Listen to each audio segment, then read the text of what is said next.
Hola,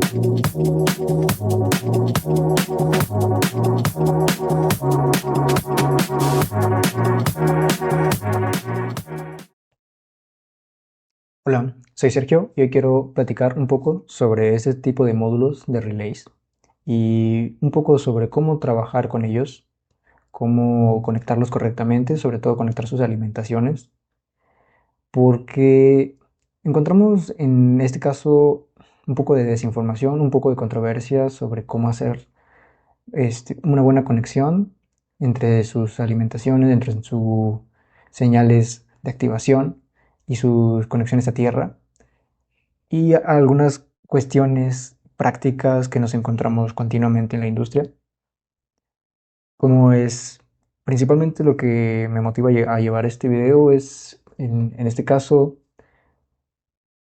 que usualmente lo que buscamos es conectar por lo general todos los comunes o todas las tierras de todos los circuitos y ya creemos que con eso va a funcionar.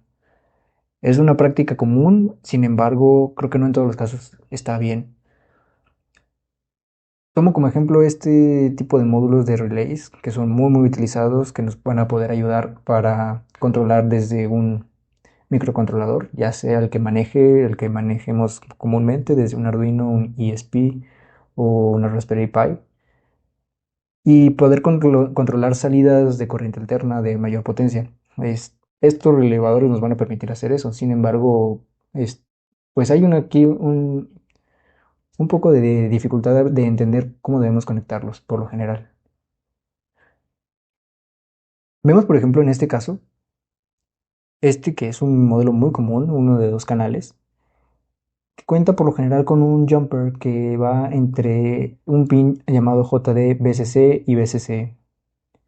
Aquí podemos observar este pinout que nos provee un fabricante,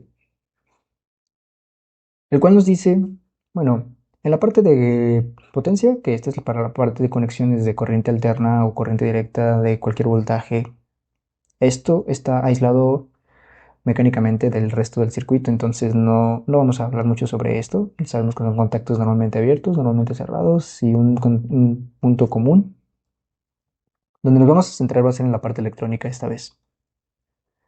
Entonces, decíamos, tenemos aquí un punto llamado JDBCC, que es una unión entre la alimentación de BCC y la alimentación que va a tener nuestros relevadores cuando necesitan activarse.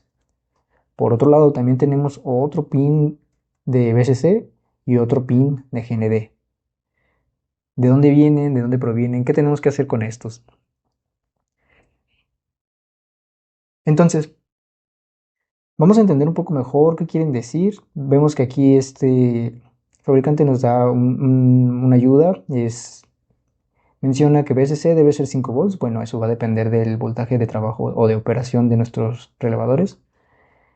Y tiene aquí dos puntos de entrada, INT 1 y 2, que son las señales de activación para el relay 1 o para el relay 2.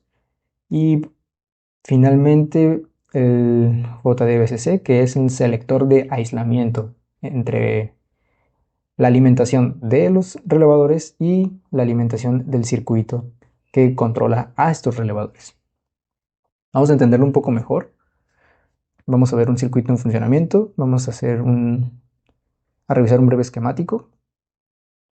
Y aquí estoy tomando como muestra yo un relay, un módulo de dos relevadores de dos canales, pero esta misma teoría aplica desde uno solo hasta tarjetas completas de 16, 24 relevadores, las cuales, pues creo que es de las mejores prácticas que debemos tener a la hora de implementar este tipo de control.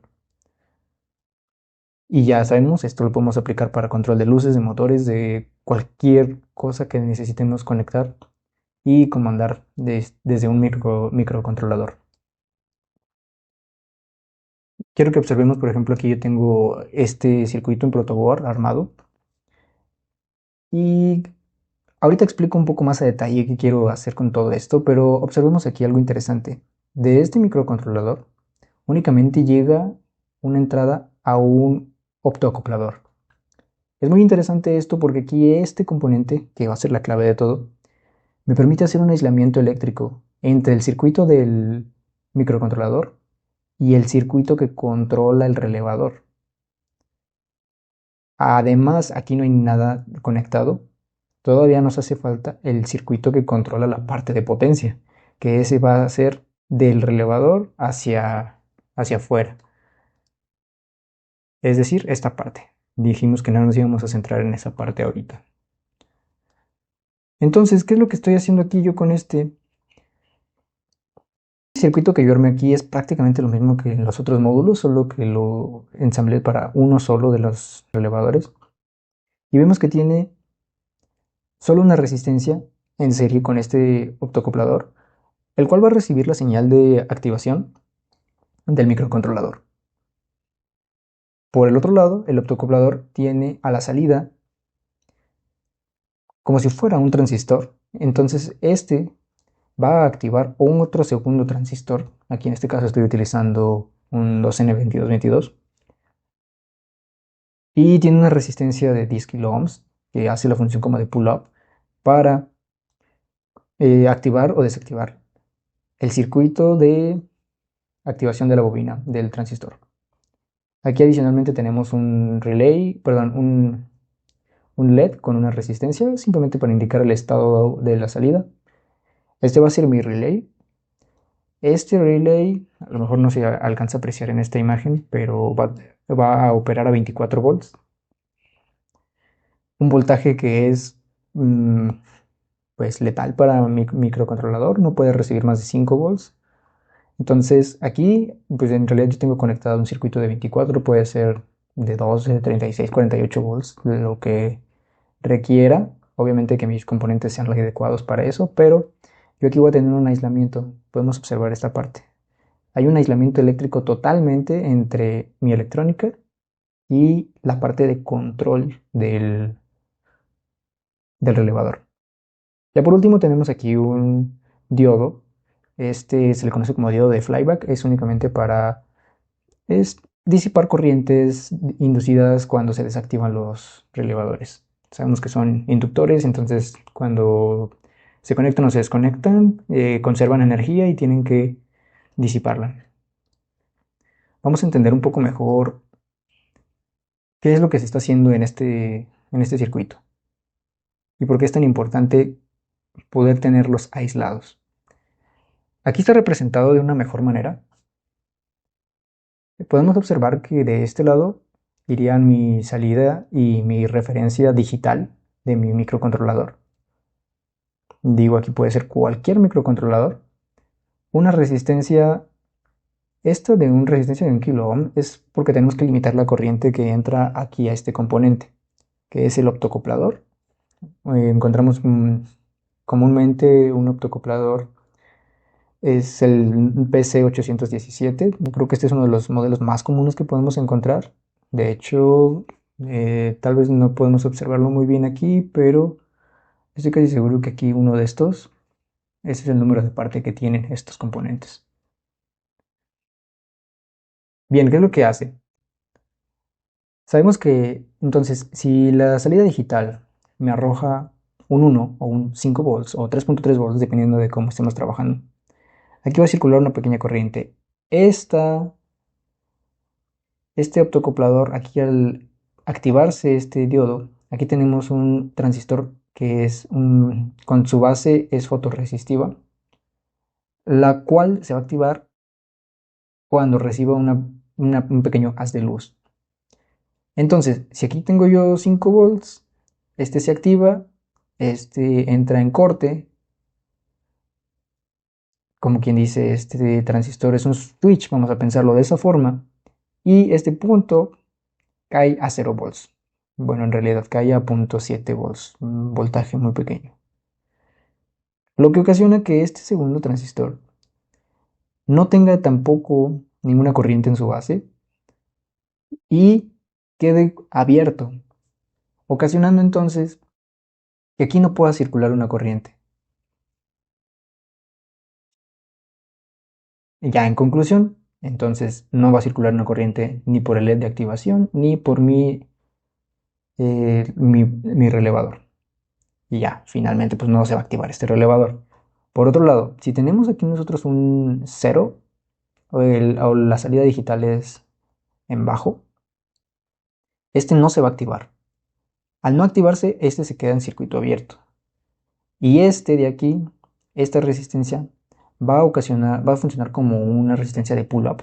Va a circular una corriente desde mi fuente de alimentación, va a saturar este transistor y va a hacerse como, si lo pensamos como un switch, que esto se cierre. Aquí este circuito aquí. Ocasionando entonces que circule una corriente tanto por mi relevador como por este LED indicador. Y finalmente se activa mi relevador. Entonces, es por eso que muchas veces estos módulos son normalmente activos en bajo. Este es su principio de funcionamiento. Y podemos observarlo aquí brevemente en funcionamiento. ¿Por qué a veces el fabricante me permite unir la fuente de alimentación de la electrónica de las señales con la de los relevadores, del circuito de control de los relays? Bueno, pues hay relevadores que van a ser compatibles. En este caso, por ejemplo, también trabaja 5 volts y si mi electrónica trabaja 5 volts y únicamente tengo solo una fuente de alimentación, en ese caso es donde pudiéramos utilizarlo. Y sí, obviamente vamos a necesitar unir nuestras tierras, unir nuestras referencias. Sin embargo, hay ocasiones en donde es mejor, como es este caso, en donde yo puedo alimentar mi circuito de manera independiente, ya sea que se está alimentando a través de un puerto USB. Aíslo totalmente eléctricamente tanto tierra como alimentación de mi circuito del microcontrolador y por ende también de mi equipo de mi computadora del resto de control, y eso me permite también que este circuito de control sea también a un voltaje diferente, un voltaje mayor de, de 5 volts, ¿no? Aquí, por ejemplo, lo estoy alimentando con 24 volts y funciona perfectamente y no hay ninguna necesidad de unir las tierras o unir las referencias. Dejaré este esquema en la descripción para que podamos consultarlo, puedan entenderlo. Si hay cualquier duda, podrán hacérmela llegar y nos vemos en la próxima.